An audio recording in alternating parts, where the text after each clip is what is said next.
Assalamu alaikum, dear brothers and sisters.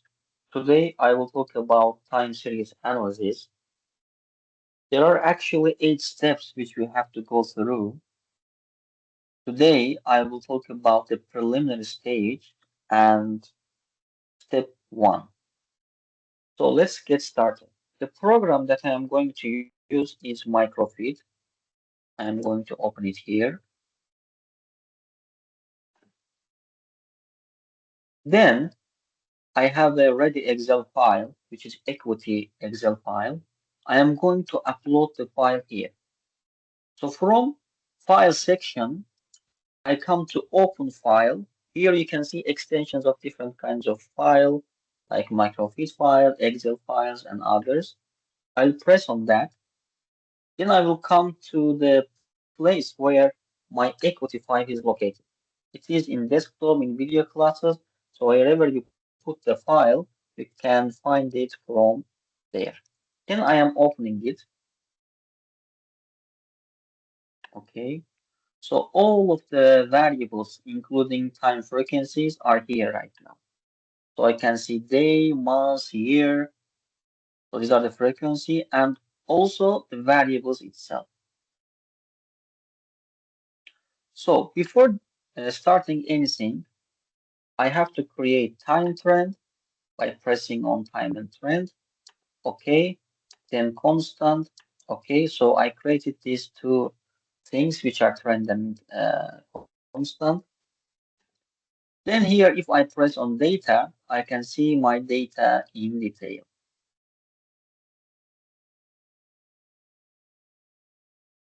Okay. Now, before starting to the steps that we have to go through, I have to create the logged version of each variable. To do that, for each of the variables, I will create two things. The first one is a like logged version of the variable. For example, let's take dm. For this dm variable, I am going to create a logged version of that. And I will call this new variable as LDM. LDM is equal to log of dm. Let's run it now. You see, now new variable was created, and I can see at the end of the, let's say, variables list. Similarly, I should create the first difference of the variable. So first, to create the first difference of the variable, I have to use this code, like ddm. D means the difference form of the dm. I will write ldm minus LDM minus 1. This minus 1 indicates one level of the variable. So if I run it, you can see DDM was created here as well. Now, why do I need to create LDM and DDM? LDM is very useful when you have like different kinds of data. Like you have GDP, which is a very big data and it has a many zeros at the end, or it takes a huge numbers, and you want to run some regression with inflation and to measure the relationship between them. But the scale is not the same. GDP is a very big data while inflation is not. So to bring them to somehow to similar ground, you should use logged version of that. It will make the GDP data to like look smaller and to match with inflation in this sense. Of course, there are also other benefits of uh, writing the data in logged version, which we will talk about them in detail when we come to homoscedasticity and other issues. So for now, we created two new variables, LDM and DDM, only for the first variable. But we have to do the same process for each of them. Now we have the ready codes. We will just run them. Here we have the ready codes. We will run them and we will have our variables here. Now you can see the number of variables increase. So we created logged version and also different version for each of the variables. The next step is that we have to understand whether our variable is stationary or not. Here comes step one. Step one is about to determine whether the variable series is stationary or not, or let's say non-stationary. To understand this, we have many tests which we will go through. But first we need to know what is stationary. Stationary means that the variable is not dependent on time. Like when time elapses, the variable doesn't change a lot. It means that's a stationary variable. Non-stationary variable is vice versa. Like the variable is dependent on time. Like when time changes, the variable changes as well. To see it visually, let's create a plot for our first variable, which is dm.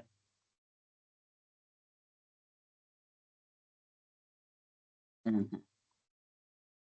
Let's plot our dm as well as logged version of that, ldm.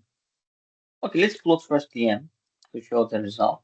You see, time by time, dm changes in different manner.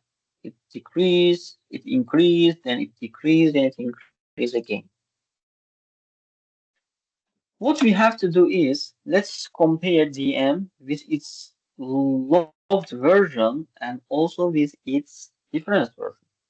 If we run it again, the first line, the blue one is DM, while the red and green one is almost like a line because of the scale. In the y-axis, we have a big scale like 1000, 2000, 3000, and it is based on DM. And DM in value is a big number. But the other two, which is the logged version and difference version, so these are very small numbers. Because of this, you can see them as a line. So based on the overall picture, we can say that while this one increased a lot, the other one, while we can't see the exact change in detail because of the scale of the graph, we can somehow say that it doesn't change a lot with time. But to better understand this, we should draw them alone without the m. Let's do it. Here you can see we draw LDM. Now here we can see the change in LDM, right? We can see the change in LDM. And also we can see change in DDM. It's also like there is also some change in DDM. We can also draw them alone. You see, when I draw them alone, I can see the difference in better sense because of the scale. And also, if I draw DDM, if I run it, I can see that it is something like this. So it looks like, even though there are change, but mainly it goes around. It doesn't, let's say, go far from the main central line. So that's the structure. That's the rule for stationarity. So if I look one by one for each graph, somehow I can understand that DVM is stationary. It doesn't change a lot. But for LDM, I cannot say the same thing because we see change like this. But econometricians don't agree with us on understanding whether a variable is stationary or non-stationary just by drawing their graph. Of course, we can get some intuition about the, let's say, about each variable, whether it is stationary or not stationary. But it is important to do tests to understand whether the variable is stationary or not. Determine whether, for the first step, to determine stationarity,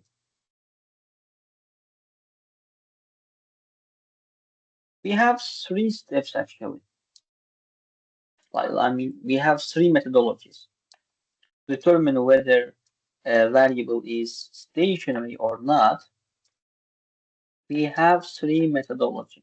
The first one is ADF, augmented decay Fuller. So the names are related with the ones who brought it to econometrics. The second one is Phillips and Perron, PP. And the third one is KPSS. This is with regard to Kwiatkowski, then Phillips, Schmidt, and Shin. So these are the three different methods that we can use to determine whether our variable is stationary or not. Let's start with the first one, which is ADF. Let's start with the first one with ADF and try to understand whether our variable is stationary or not. So before starting that, before running our code, we have to click here to make it, let's say, to make simulations of critical values for neutral test on. We have to, let's say, turn on this. Then we will write the code for ADF neutral test. Let's write for one of them, for DM.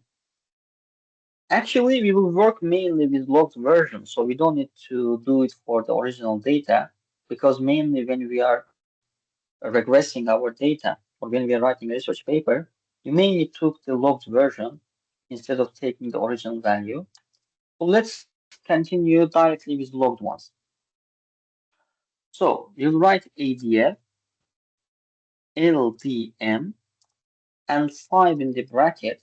This 5 indicates the number of lags actually. What does it mean?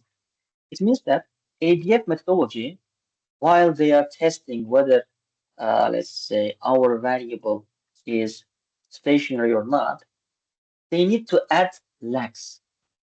And they need to add lags into the model just to determine it.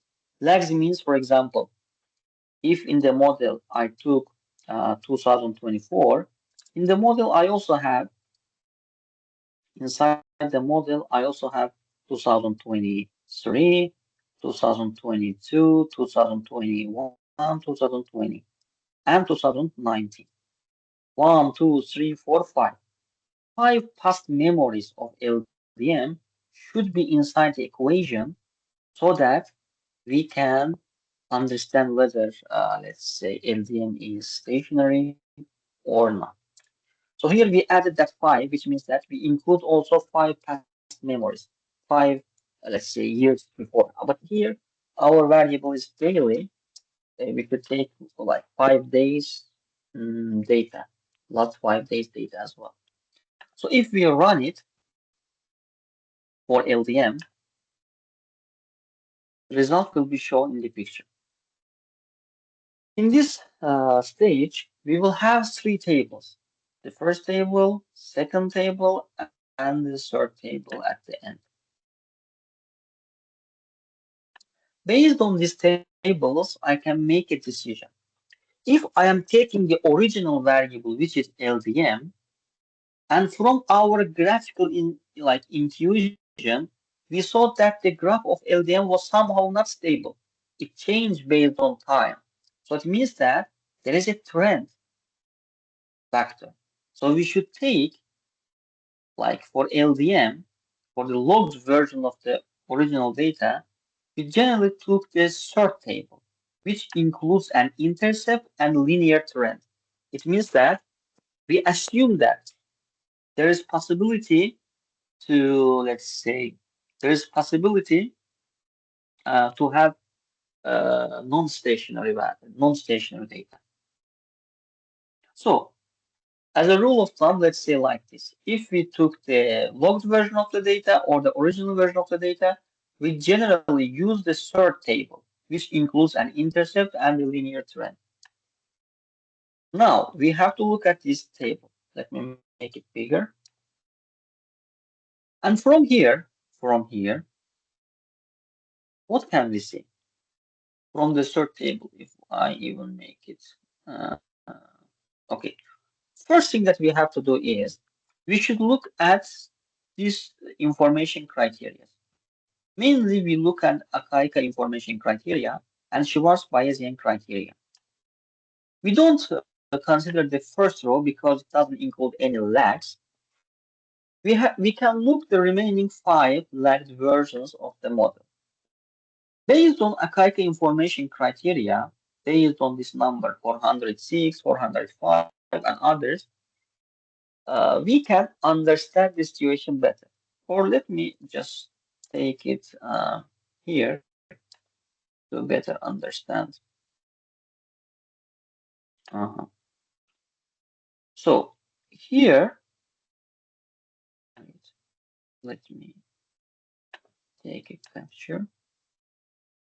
Okay. So here, what we can see is that first we are going to look at the values. We have to look at Akaika information criteria as well as Schwarz-Bayesian criteria. We don't consider the first one. We don't consider this one because it doesn't include any lag. We consider the remaining ones. For AIC, which is Akaika information criteria, we have to take the biggest number. The biggest number in this case is 405. Similarly, for the Schwarz-Bayesian criteria, it is 398, right?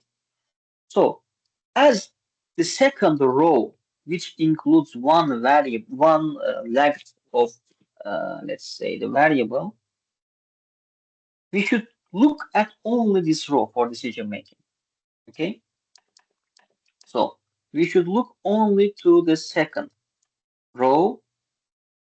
Why? Because this shows us the results. This is the most relevant one. We should have one leg in the model, and we should look at only this line.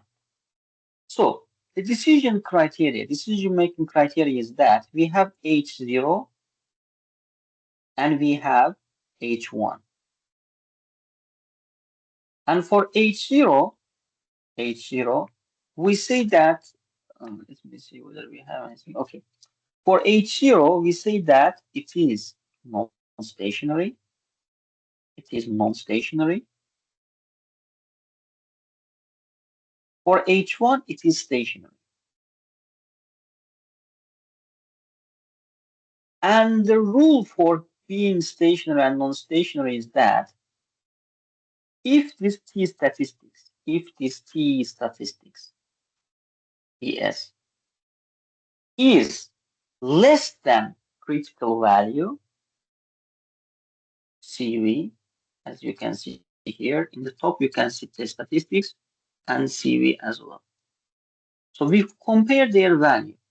For the second row, T statistic is 124, right? And we don't care about negative sign. We took them in absolute terms, okay? For T statistics is 124. For the other one, let me just write it like this.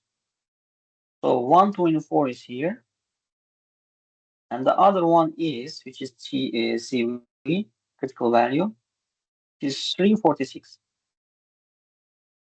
As 346 is bigger than 124, it means that we should accept null hypothesis. When this case emerges, we should accept null hypothesis, which says it is non-stationary. Okay? When T statistic is less than critical value, we say it is non-stationary. So based on this data table, we can clearly say that our LDM here, because we tested for LDM, it is non-stationary. Why? Because test statistic is less than critical value. In another case, if T statistic is bigger than critical value in absolute terms, of course, we don't care about the negative sign. In this case, we should take H1. we should take H1 like alternative hypothesis, and alternative hypothesis says that it is stationary.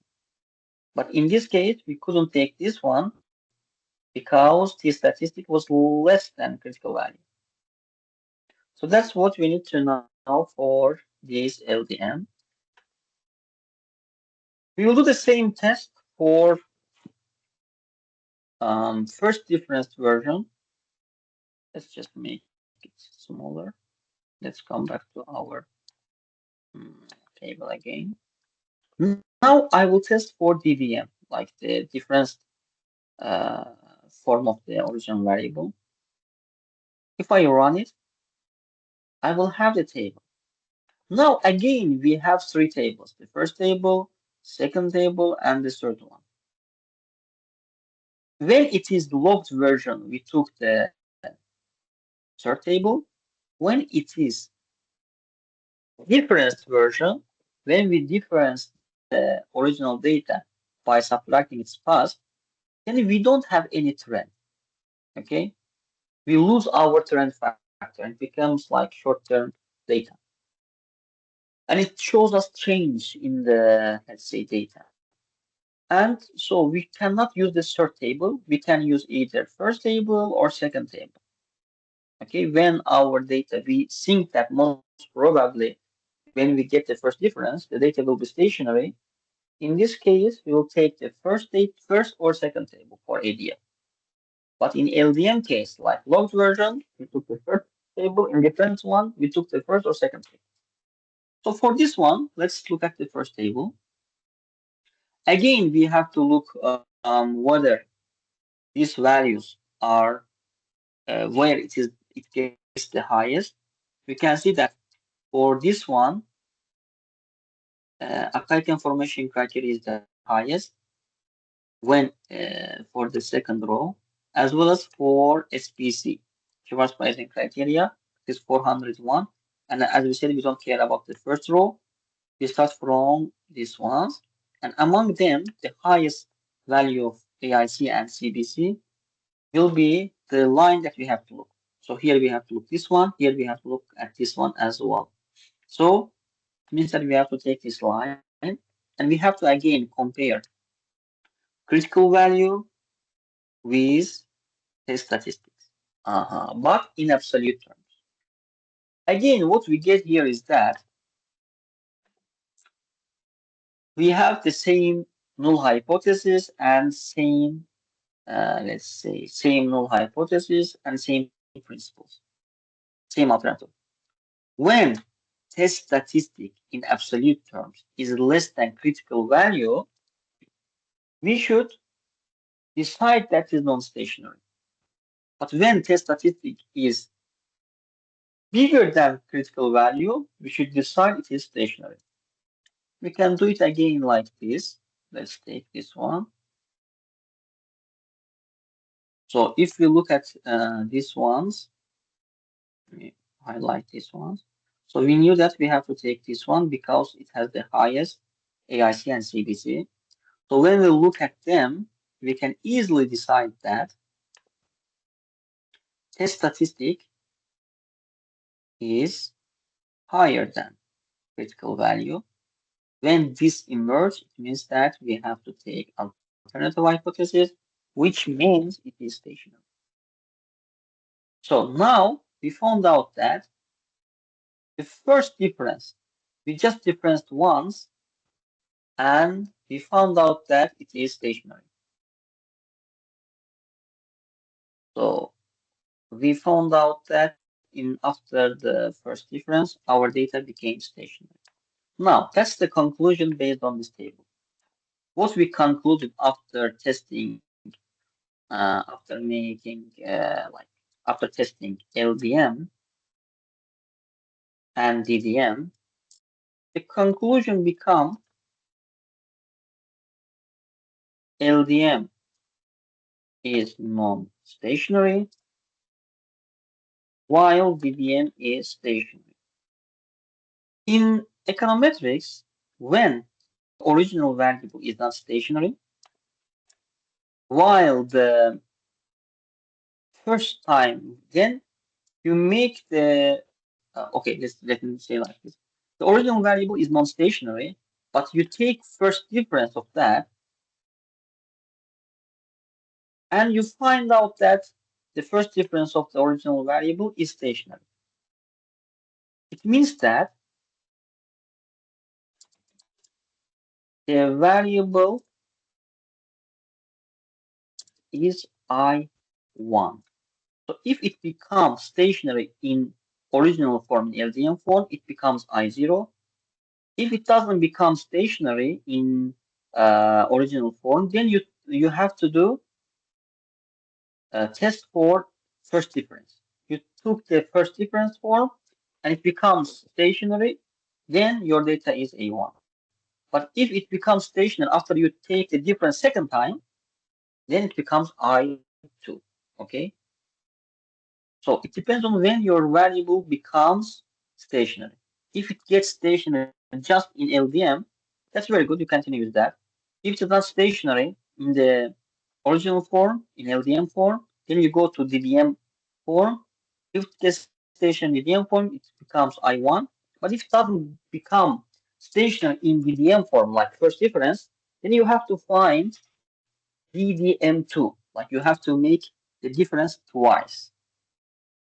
And then it becomes stationary after second, let's say, difference, then it becomes I2. Now, let's run all of our codes. So if we run all of these codes here, as you can see, we will have results for each of them. So let's run it. You see this is the result for LDM. I will close it. The other one will emerge. EDM. One by one, while I am closing, the new one will emerge. You can also save the results, or you can just take notes of the conclusion based on the tables. You can save the results from here as well. So I have to close each of them because after reading each table, new table will emerge for another variable. This is for DES.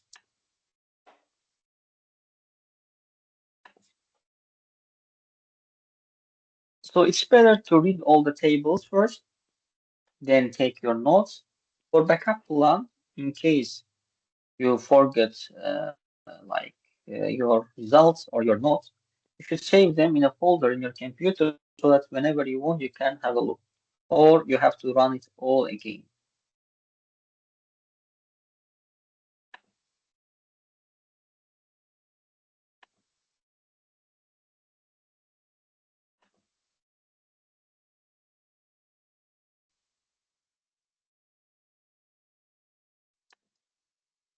Okay.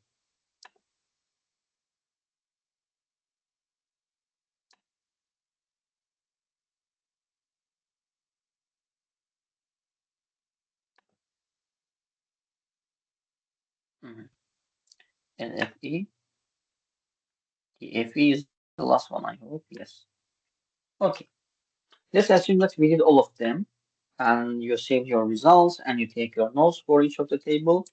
Now, the second methodology for our step one, which was stationary or non-stationary. Now we have to talk about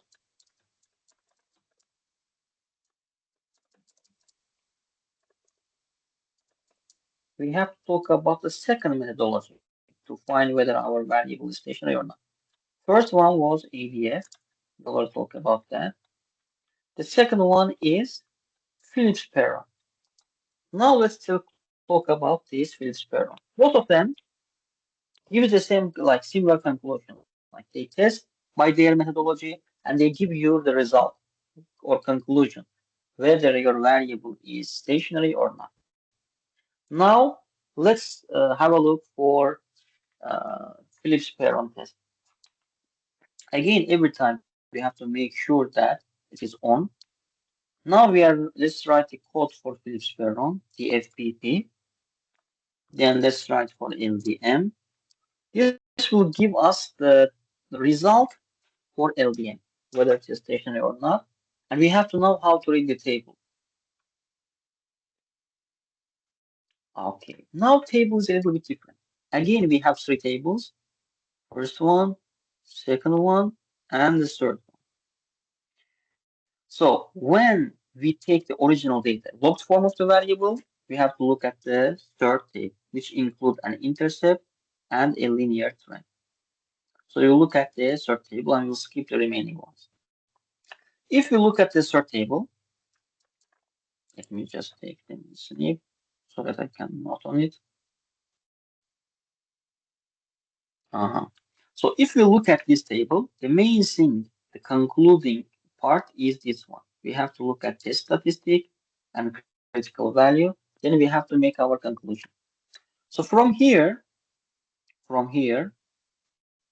we can see that in absolute terms, test statistic is less than, because it's 181, the other one is 339. If test statistic 181 is less than 339, it means that our data is non-stationary. So we have to take it as non-stationary, or we have to accept H0,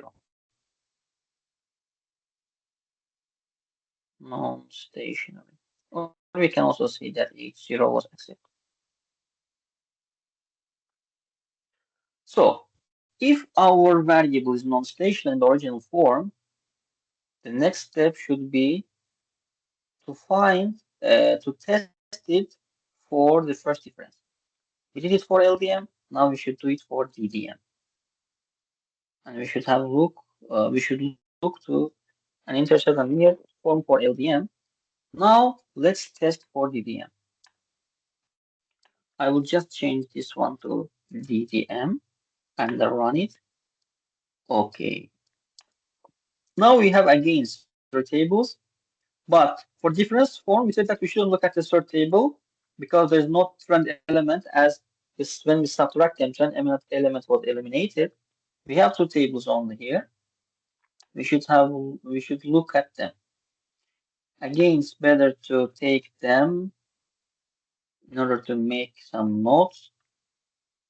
Let's take the first one, no trend and no intercept, and let's try to analyze. First, we have to look at the name of the variable, which is DDM, and correctly we took no trend variable and no intercept. And we have to look at test statistic here. What can we see here is that now test statistic is bigger. It is 15. As we said, we have to look in absolute terms without negatives. So as TS is bigger than CV, what we can say is it is stationary now. So our variable is stationary now.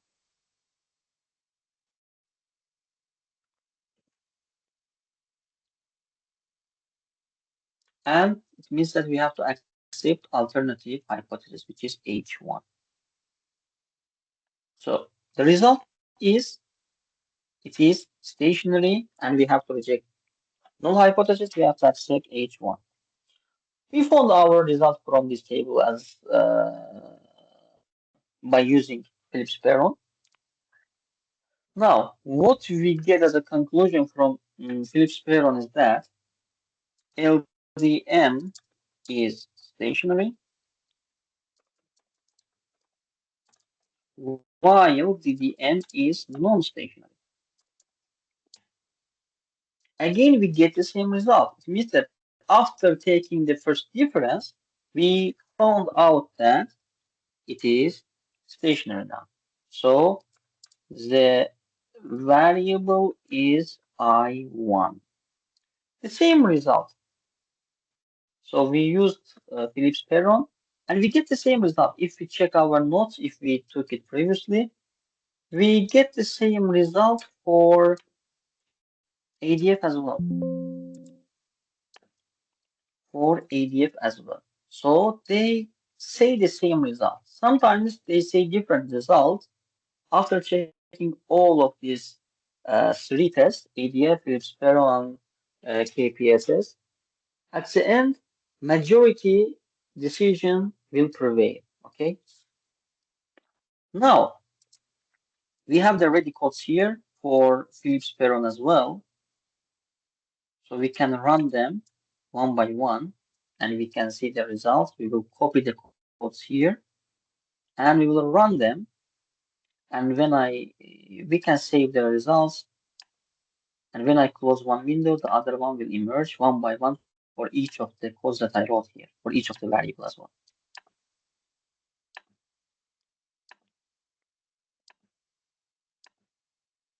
Okay, let me close it as soon as possible. But it's better for you to save the results in a folder, and you can name the folder like ADF, Peron, and the remaining like KPSS. Now, we use two methods, Phillips Peron and ADF, for DM or for like LDM and different form of that, which is DDM. And we will do the same process for each of. We did the same process by using ADF and Phillips Peron for the remaining ones as well. Now, the next step is the third methodology to determine stationarity, which is KPSS. It will also give us whether the variable is stationary or not. The null hypothesis is that it is a little bit different from the other ones because null hypothesis here is that it is stationary, but the alternative one says that it is non-stationary. And null hypothesis occur when T stat is less than critical value. An alternative one occurs when T stat is bigger than critical value. We get this T stat and critical value from our tables that will be generated by the software. Okay, now let's do this one as well to make sure it is how it will work. So let me just take this one for now. Let's write the code for our LDM variable. It will be KPSS LDM, and let's analyze the results. Okay, so this is the result for KPSS test. The main difference of this test and the others is that there will be only two tables here. One with an intercept but not trend, the other one with an intercept and a trend. So let me take it to snip and make it easier for understanding why. Okay, nothing on it. Okay, let me take this once. So first, we have to look at our variable. It is LDM. When it is logged version, we need to have a trend. So we should include trend and intercept. So we should look at this table because it includes both of them. And if we look at the test statistics and critical value here, we can see that T statistic is less than, because it's 0.11 while critical value is 13, right? So T statistics is less than critical value. So 11 is less than 13, which means that we have to take null hypothesis. And here null hypothesis says it is stationary. So based on this one, we concluded that it is stationary. So we don't need to do the test for, let's say, first difference of them, because we already found that variable is stationary. But for learning purposes, we can do that. Let's close this table as well. And let's test for DVM. And let's run it. So here, we should look at the first one, intercept, but not trend. Because we use the difference version, and difference version will lose our trend. So we should take the first table. which is this one, and we should look at the test statistics of that. And here we can see that T statistic is again less than critical value, 10 is less than 41, which means that we have to accept null hypothesis, and null hypothesis is stationary. Our variable should be stationary. In a similar manner as we have the ready codes, we can come here, we can copy the codes from here, and we can run it here.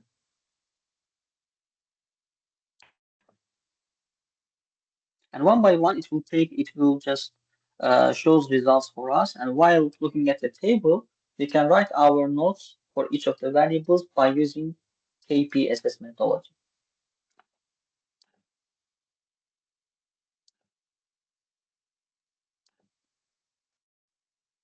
Now I don't need any of them.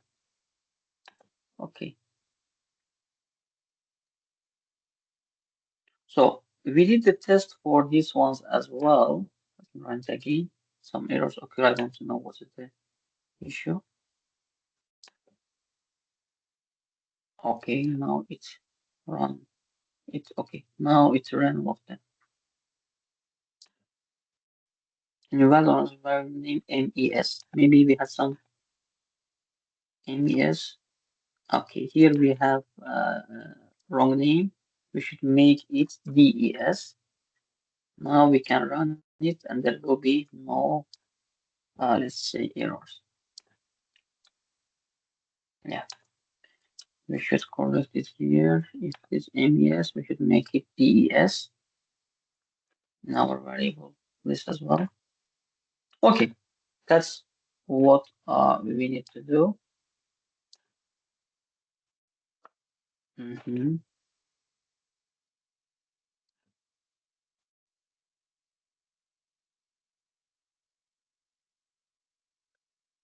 LKI and DKI.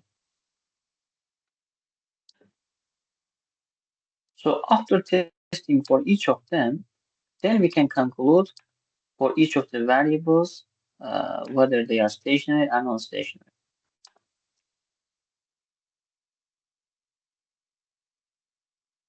Okay, that's it.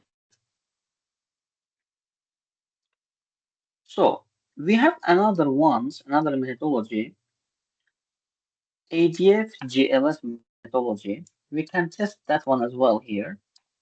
And if we run the first code, so we can see the results here as well. For LDM, again, what we have to do, we have again 3 table, but for LDM, we should use a trend one because it is logged value. So we should look at the third table. And again, we should compare the highest AIC, and highest AIC here in this range will be 405. And according to CBS, we should also look at this one. So this one and this one are in the same row. So we should look at only the second row. And we can decide based on that, as T statistic is less than critical value, it means it is non-stationary. Yeah, because T statistic is less than critical value, and in ADF, null hypothesis is that it is non-stationary when T statistic is less than critical value. And we found that is non-stationary. We can do the same test. Oops, the other one will come actually. Yes, it will come. So for difference version, we shouldn't have any trend. So we should have a look at this one. Again, we will check the highest AIC except the first line, except this one. And we will have a look. I will see that this one is the highest.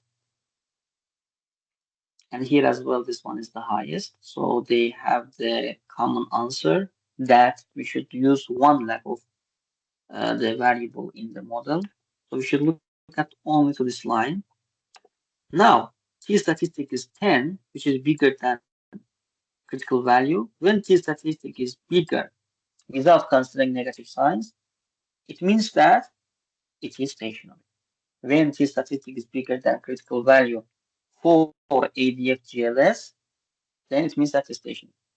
But vice versa, if the statistic is less than critical value, if the statistic is less than critical value, then it is non-stationary. If it is more, it is stationary. But as we said, we don't consider negative signs here. So we can copy the remaining ones here and we can test for each of them. So ADF, GLS, ADF, GLS we can use here. But ADF is the original one, GLS is like extension of the original methodology. So that's it for the first step. I hope it will be useful